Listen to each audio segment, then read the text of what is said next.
It was a crisp autumn morning when Emily crossed the wrought iron gates of the Belmont mansion, her second-hand shoes crunching softly against the gravel. She paused for a moment, gazing up at the grand structure that looked more like a palace than a home. She was there for a job, a temporary position as a speech therapist for the reclusive millionaire Daniel Belmont's son. At only 23, Emily had just graduated, broke and barely scraping by. Yet her passion for helping children find their voice burned brighter than her hunger or exhaustion. She had worked with children before, but never someone like Ethan Belmont, a boy who hadn't spoken a single word since the accident that took his mother 3 years ago. The housekeeper, Mrs. Clark, greeted her warmly and led her through long marble halls. "Mr. Belmont doesn't hire people easily," she whispered as they approached the library. "But he said he'd try anything for his boy. Still, he's not easy to please." Emily nodded nervously, clutching her worn notebook. She was used to judgment, but something about this job felt different, heavier. When she entered the room, Daniel Belmont was standing by the fireplace, a man carved from control and silence.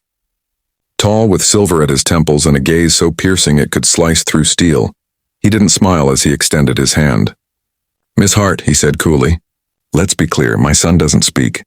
He hasn't in years. If you can make him talk."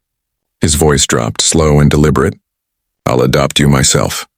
Emily blinked, confused, thinking it was a joke. But Daniel wasn't smiling. The man was exhausted, not physically, but in spirit. She could see it in the way his shoulders slumped ever so slightly, in the way he looked at his son across the room. A small boy sitting near the window, staring at a toy car, lost in his own world. Ethan had sandy blonde hair and the same ocean gray eyes as his father, but his gaze was empty, like waves with no wind. Emily knelt beside him. "Hi, Ethan," she said softly. "I'm Emily." He didn't look up. She smiled anyway. "That's a nice car. Red's my favorite color too." She picked up another toy and rolled it toward him. It bumped against his knee and stopped. Still no response. For the next few days she tried everything. Picture cards, soft songs, storytelling, even puppet games. Ethan would sometimes glance at her but never made a sound. Daniel watched from afar, arms crossed, his hope dimming by the hour. On the 5th day, as Emily packed her bag, he sighed. "I appreciate your effort, Miss Hart, but I don't think—" "Don't give up on him yet," Emily interrupted gently. "He's not broken, Mr. Belmont, he's just scared." Her voice trembled slightly but carried conviction. Daniel hesitated, caught off guard by her fire. "Fear doesn't just disappear," she continued, "but it can fade when someone believes in you long enough." That night, Emily stayed late. She sat on the floor beside Ethan, coloring quietly.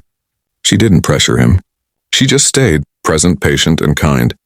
When he accidentally dropped his crayon, she handed it back and whispered, "It's okay." His tiny fingers brushed hers, and for the first time he looked her in the eye. It was a fleeting second, but it was everything.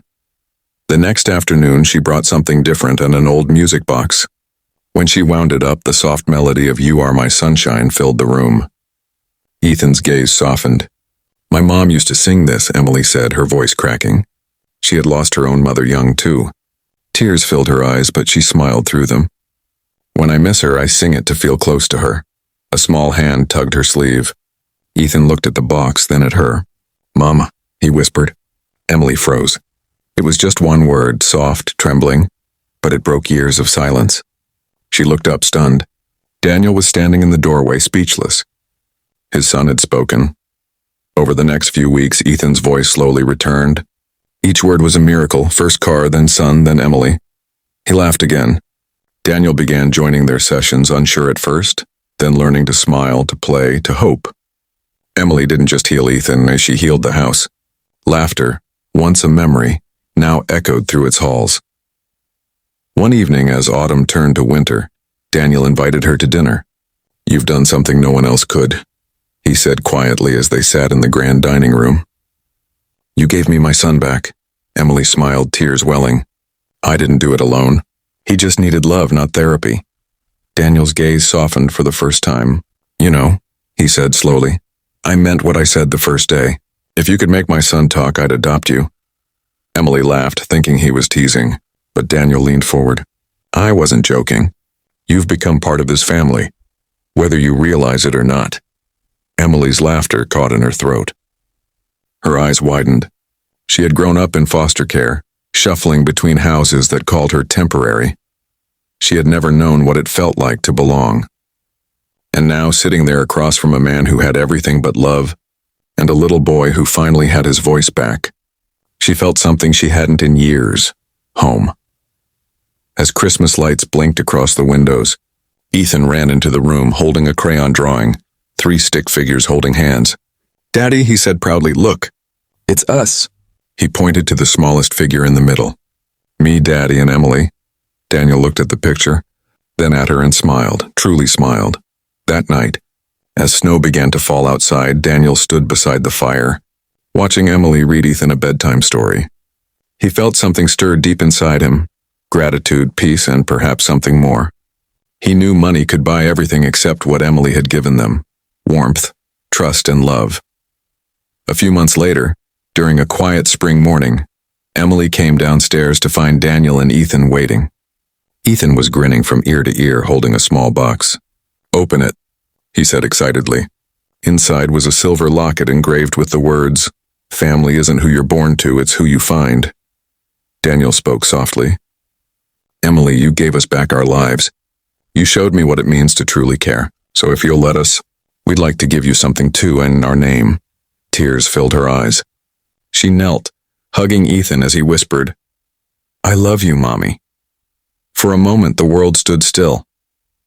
The mansion that once echoed with silence now overflowed with laughter and love. And in that moment, Emily realized something. Sometimes miracles aren't found in miracles at all. They're found in people who choose to stay, to care, and to love when it's hardest. From that day on, she wasn't the girl who walked through the gates of a stranger's home. She was Emily Belmont, a daughter, a mother, and proof that love, spoken or silent, can heal even the deepest wounds.